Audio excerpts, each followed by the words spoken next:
Hi friends, good evening. ఈరోజు మాకు వాతావరణం చాలా చల్లగా ఉందండి. నేనైతే బొబ్బర్లు గారెలు వేస్తున్నాను. చూస్తున్నారా, వీటినే బొబ్బర్లు అంటారు. చాలా బలమైనవి. ఉడకబెట్టుకొని బెల్లం వేసుకొని తింటే చాలా బాగుంటుంది. వీటితో బూర్లు కూడా చేస్తారండి. ఈ రోజైతే నేను వీటితో బొబ్బరి గారెలు అయితే చేస్తున్నాను. వాటి కోసం మార్నింగే పప్పు నానేసేసుకొని శుభ్రంగా కడుక్కొని ఇగో ఇలా రుబ్బేసుకున్నాను. మరీ మెత్తగా కాకుండా కొంచెం కచ్చాపచ్చగా రుబ్బుకుంటే బాగుంటాయి. ఇంకా నేనైతే పండు మిరపకాయలు, చిన్న అల్లం తీసుకుని బాగా చిన్న ముక్కలు తరిగేశాను. ఉల్లిపాయలు కూడా చిన్న ముక్కలుగా తరిగేసుకున్నాను. తగినంత ఉప్పు, జీలకర్ర వేసుకున్నానండి.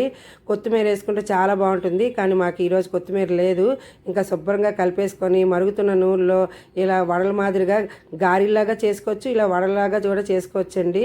మీరు కన్నాలు పెట్టుకుంటే పెట్టుకున్నారు, లేకపోతే లేదు. నేనైతే కన్నాలు పెట్టలేదు. చూస్తున్నారా, బొబ్బరి గారెలు అయితే రెడీ అయిపోయాయండి. దీన్ని ఏ చట్నీ అవసరం లేదు, చక్కగా స్నాక్స్గా తినేవచ్చు. పల్లెటూరులో అయితే చక్కగా కోడి మాంసంతో తింటారు. భలేగా ఉంటుందండి.